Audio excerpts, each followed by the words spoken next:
আসলে ঠিক এই মুহূর্তে তো আসলে বর্ষাকাল না, এই জন্য ওইভাবে পানির ফ্লোটা পাওয়া যাচ্ছে না, বাট এইটাই অনেক বেশি পানির ফ্লো থাকে। বাট এই সময়টা তো যে এখানে অবিরত ধারায়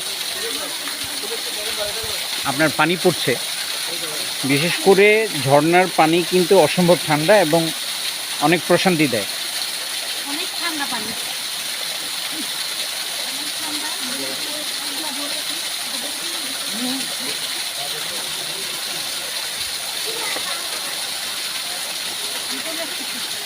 তোমাকে একটা ছবি নেবে, তুমি গা ভিজে গেছো।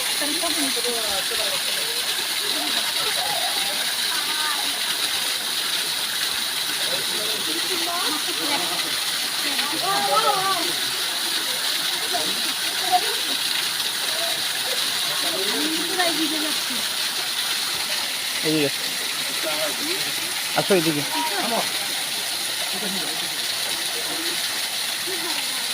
চলে এসো।